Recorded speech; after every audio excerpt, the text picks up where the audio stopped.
Hey guys, welcome back to the channel. In today's video I wanted to talk to you guys about a little point that has kind of been on my mind as of lately. So I've been training now for more than half my life. I started out when I was 12, I'm now 26, so definitely more than half my life training. And every year since the first year that I started training, I've been learning, making tweaks, just trying to optimize my training style so I can get the most benefit and the most gains from it. One of the first things that I remember falling in love with when I actually went to a gym with weights and all the equipment and everything was the bench press. It just seemed to be the hottest thing that everyone was on, right? Trying to build a bigger chest using the bench press. And if you guys have seen my one of my chest day videos, which is linked up here, I'm also a big fan of that. Like, I religiously, no matter how I switched my chest day around, chest press was just something that I was always prioritizing, right? It was always, okay, I'm gonna warm up, and once I'm at my best, the first thing that I'm gonna hit where I have the most energy, I have the most intensity going into it, it's gonna be the bench press, and I'm gonna maximize the hell out of that. But sometimes you can just get stuck into a routine where you're kind of not stepping back and assessing things correctly. And I wasn't looking at the bench press as, you know, how much benefit have I actually gotten from this in the past few years. Just kind of trying to better my technique. And I've had issues with the bench press in the past where I was ego lifting or just not using correct form for many years, and, you know, borderline almost leading to like shoulder pain and injuries and stuff. And recently I'm scrolling through YouTube and I saw this video by Jujimovu. And the guy is just an athletic guy on YouTube and a great personality. He just does like these crazy challenges. He's always putting his physicality out there. He's very athletic for such a big guy. He does like all these gymnast moves. They're very crazy. I suggest you go and check out his channel if you're interested in stuff like that, of course. But one of the things that he touched on really had me thinking. So he did this episode of basically the most overrated gym exercises. Pro bodybuilder. So I asked them, what is your least favorite exercise personally that is very popular? So everyone likes it but you. And I saw some on there that I was kind of like, I definitely get these, kind of like the going up and down side oblique dumbbell raises, and just weird exercises like that you see people do and they swear by them, but really there's just better or more straightforward alternatives.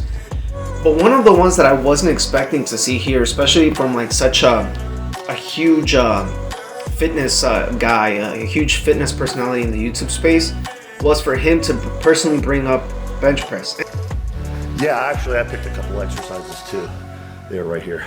Barbell bench press. I think the bench press is stupid unless you're a powerlifter that needs to do that lift. Can always be done better with dumbbells or with machines. The risk to reward isn't very good. They tend to hurt more people than build muscle or build strength. Flat bench press is the most overrated dumpster fire exercise you can do. And I get it. Every day somebody's gonna ask you how much you bench. But you know what's worse than that is the guy that's ready and willing to answer that question. And that's something that he personally brought up. And then other bodybuilders who he was asking about this on Telegram, they also kind of agreed with him. So there's this kind of like small following that's behind the idea that it might not be the most popular opinion, but bench press might be overrated. It might not be the best exercise to grow your chest. And the more I thought about it, the more I thought he's correct, especially when he said this. I totally agree. What is the purpose of a barbell flat bench press then? Competition? For competing powerlifters. So he said bench press is good for getting better at bench press. In other words, you're doing a very specific movement to get better at that movement, to lift more weight, especially for competition, right? You're just trying to tweak every little thing from your form to your hand placement to whatever other techniques you can to just increase 5 pounds, 10 pounds, not necessarily to progressively overload for growth, more for strength, more for technique. And then looking at that and studying, like going back to look at the mechanics of the human body, I made these animations for you guys. I know in my last leg training video, you guys seem to like the animation, so I decided to go more in this direction this time as well. Alright guys, so here we have Bill, who's going to help us out with understanding the chest anatomy and what we're looking at here. The chest overall is just called the pectus majoralis. We're not going to call it that for the sake of simplicity. We're just going to call it what everybody knows, the pec. The pecs as a whole. However, it is divided into two pieces that serve very different functions. So as you can see through the chest, I drew a line going from the middle all the way so it looks like the armpit, but is actually the top of your arm. And the top part is called the clavicular head, which I shaded in red, and that helps your arm go from the side of your body upwards. So it's also used when you're overhead pressing. You see people when they grab the dumbbell and they raise it forward to do shoulders, they're using the clavicular head. And then you also have the sternocostal head, which is where the blue meets right in the middle, and that helps with bringing your hands forward and across your chest. So when you see people do like cable flies or the pec deck or the chest fly machine. And here in these animations, I'm going to show you guys the two main movements that the chest is responsible for. So bringing the hands forward, so from the side of your body, pressing them forward, but you're also using a lot of your shoulders and your traps as well. And then we already talked about the PEC Fly. Here you can see Bill back at it again, doing his little PEC flies. He looks like he's enjoying them. So I wouldn't get too caught up into the names of it, clavicular head and sternocostal. All you have to know is that the red area, that top part of your chest, is going to help bring your arms forward and up. And the sternocostal head, just the blue area, is just going to help bring your arms across your chest. So combining those two movements, the pressing and the bringing them across your chest, I think is going to be a big benefit. Looking at my hand positioning right here on the bench press, my hands are fixed. So even when I get to the top of the bench press, I can't squeeze my chest anymore by moving my hands. Again, doing that abduction function that the chest has of bringing my arms and crossing them. I can't do that. I'm just limited by the bench press in that sense. The bench press is just so much more of a compound movement where you're recruiting as many muscles as you can, your shoulder, your triceps for locking out. And I think powerlifters who train specifically for the bench press, even they can tell you they're trying to maximize all kinds of techniques to strengthen their triceps, to help on the lockout, to strengthen their shoulders for that initial movement. But that's not necessarily great for a bodybuilder or someone who's just looking to build the best chest that they can. So for the past few months, I've kind of just been working on the best routine that I can possibly build for building a chest. And so I thought, what exercises could I show you guys as alternatives for the bench press, which are going to be the best.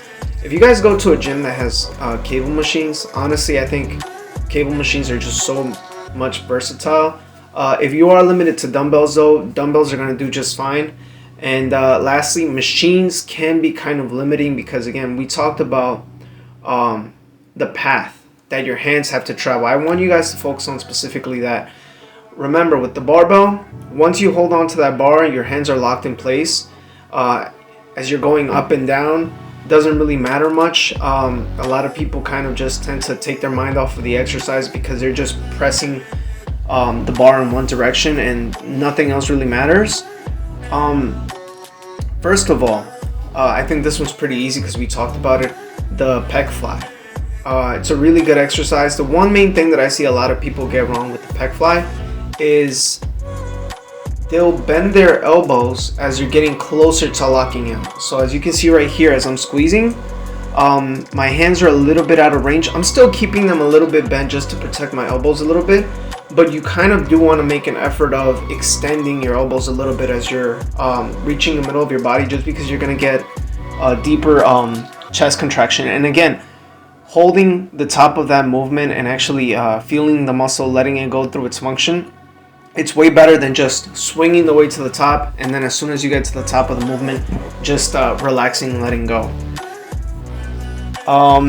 Here's another angle where you can kind of see as I'm going deeper back, my elbows are bent, but then as I'm going forward, I'm kind of trying to straighten my elbows at the top of the movement.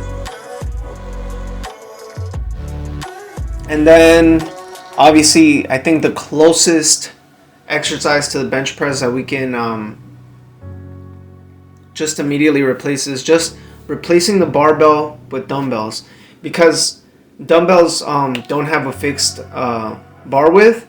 You can move your hands freely, and as you can see right here from this angle, I can make my hands as wide as I can when I go back down on the movement, but then as I get to the top, I can close my hands, bring them closer together. So in that sense, I'm not just locking out my elbows and pressing up and just doing one function of the chest, but then at the last bit of the exercise, I'm doing the second function of the chest, which is again squeezing and bringing my hands forward a little bit closer together. Here's another angle, and again, you guys can see where it is that the muscle attaches. It attaches, a lot of people have this misconception that it attaches like at the top of the shoulder or in the armpit. No, in order for the chest to work, it attaches right here, right in the top of the bicep. So right there where your bicep meets with your shoulder, at that point, because again, that is the function of your chest, is to help bring your arm forward.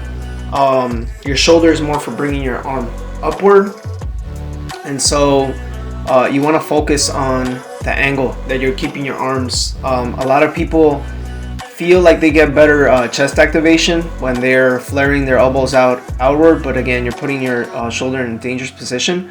So here I'm just keeping it at a 45-degree angle, just somewhere between them being laterally to my body and then completely flat down. 45-degree angle I think is good enough. Dumbbell bench press is another good one. And then here's where these machines come in place. So this is at my local Blink, and this is supposed to be more of a machine for shoulder press. You'll find a lot like these, but again, if you can find a way to change the angle, here I raised the seat very high up so that my hands wouldn't be going straight up. So now they're going up, but also a little bit out in front of me, and I'm focusing on the top of my chest, because that's just a problem area for me, where I'm lacking a little bit of muscle. So again, the main thing that I'm focusing on here is as I'm going down, I'm stretching my chest, I'm getting a full range of motion, and then once I get to the bottom, I'm focusing on going up. But once I get to the top of the movement, I'm focusing on that, crossing my hands, almost trying to bring my hands together to a clap, to again bring out that second function of the chest that a lot of people forget about. Everyone is just focused on the pressing, just bringing your hands from the side of your body to the front of your body, and that's it. But I think you're gonna find that you're gonna maximize the gains in your chest that you can make by doing twice the amount of work and being smart about it in one gym session versus just doing 50% of what the chest really does. And then let's say you're at home. I know we just spoke about fixed hand placement, but if you're somebody that is stuck at home, you can still do push-ups. They're still, again, they're not optimal, but if you have dumbbells and you have a bench and you're at home and you have push-ups, you have two very solid exercises right there that you can intertwine and work back and forth. And you can always make push-ups harder if you've gotten too good at them because you've just been doing them at home for years, by putting on a book bag that has a weights on it, by asking somebody in the gym to put a plate on your back, anything like that, to just continuously progressive overload and just get better and challenge yourself and not get used to an exercise. And here I'm using I love this machine. It is it's just like a fixed, so for beginners who might not have good control or might not have the right muscle recruitments going on, they shake a lot, they might feel like they're at risk if they're on a dumbbell machine. If they're using dumbbells, I would suggest something like this. Essentially it's just a fixed bench press machine. But as you can see, as I'm pushing the weight up, the way that the axles are angled here, as I'm pushing the weight up, the machine is just naturally bringing my hands together, and it gives you a very uncomfortable feeling when you get to the top of the movement and you squeeze at the top. It actually makes your chest feel weaker, but that's because it's actually pushing you correctly in that sense of discomfort where you're using your chest in a way that hasn't been really used before. It's not just, hey, push your hands from here to the front and that's it. No, it's push your hands forward and then start squeezing your chest at this angle, and I get a lot of muscle activation. And the next update that I'm hoping to give you guys, so I started doing this around September, and one of the reasons I haven't been uploading or really working that much is in September I recorded this morning posing routine, and I was starting to get lean because I was getting ready for a competition, and I was feeling pretty good about it. I was losing fat at a good rate. I was starting to show details in my stomach and in my obliques, but they called me from the hospital and they told me that I was nearing my appointment to get my surgery for my deviated septum. And in a different video, I'll probably make a video about my deviated septum surgery, how it helped me out. And yeah, I just didn't want to put it off. I didn't want to tell them to push it off. If I told them that, it would have probably been like another 6 months, and I definitely didn't want to wait that long. And I can tell you guys, it's been so much worth it. So if you guys don't know, really quick, just to go over it really quickly, what a deviated septum is. So sometimes due to a physical injury, so maybe you got punched, or maybe just some damage like cartilage gets wasted away, your septum might just become a little bit crooked, and you might think, well, that's just gonna close one of your noseways, passageways, and block out the flow of air. But think about it like this: when something becomes crooked, it doesn't just block off one part, but the other part also has to go somewhere. So I would get, on my best days, I would get these situations where one nose would feel stuffy and the other one would breathe fine. But then I would get to nighttime and sometimes both of them would just close up. So anyone who's gone to sleep with a cold or with congested nose knows how uncomfortable it is to sleep like that. You're sleeping all night with your mouth open, you got dry mouth, you're waking up multiple times at night just to kind of move yourself around, try to sleep better. And then those last like 2 to 3 hours of sleep, my nose would finally like decongest or clear up, and I'd be sleeping well. And I just wish that was happening all night long. So after looking like for solutions, I was just doing kind of like my own remedies at home. Just flushing my nose out with like saline water and keeping my nose open with like these nasal strips, and they were helping, especially the last few months, because I had just dialed that routine in and I was getting better sleep. And if you guys are interested at all in fitness, and if you guys are subscribed to this channel, that's what I'm thinking, that you guys are pretty invested in your own fitness journeys. Sleep is just such an integral part of that. It's just, if I had to choose between, okay, I'm gonna work out really hard tomorrow at the gym, what do I want to do today? Do I want to eat really well, or do I want to sleep really well? I would choose sleep. Your nervous system just needs that just to be able to push. If you eat all your protein and you eat what you're supposed to eat, but then you're too tired to actually push yourself in the gym, then it doesn't really matter all these good things that you're putting into your body, because your body just can't work hard enough to make use of those. So sleep is definitely one of those underrated things not a lot of people look into. People look into foods, people look into supplements, pre-workouts, all of this, especially when they're not sleeping well. They kind of just make up for it by taking more pre-workout and more caffeine. But just think about this: if you're at 100% and then you take pre-workout or caffeine, it's just gonna boost you up that much more, versus if you're at 50% and then caffeine just closes that gap to make you feel like you're at 100%. What's worth it, right? If you guys want, I'll probably make a video about how that went. I took some pictures of the day of the surgery before, and then a few of the following days when my face was all bruised up and everything, and I was just not feeling motivated to do any editing. Plus, I've had the idea for this video just sitting in the back of my mind, and I've just been working around it, tweaking around it, what I wanted to cover. I hope I made a good case for ditching the bench press, why I broke up with it, why I think you guys should break up with it too, or at least just, you know, take some time apart. Maybe don't break up with it, but maybe take a little break from it, see how you guys feel after a few months.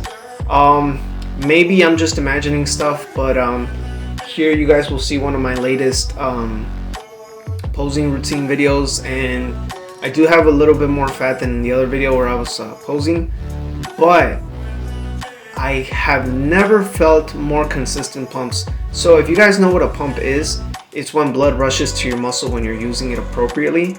And one of the few times that I went to the gym at the beginning and I started to feel like that swelling in my muscles, and I knew that I was doing every rep correctly, every set was intense. It's a great feeling. But during the chest days, it would kind of be like a hit or miss kind of thing. Some days I'd feel it, some days I wouldn't.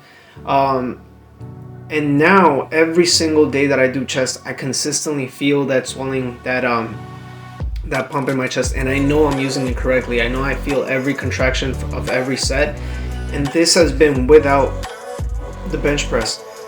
So if there's a lesson to be taken from this video or from my experience, don't get too attached to the idea of this exercise taking over your routine. I know we kind of look at certain exercises as like pillars.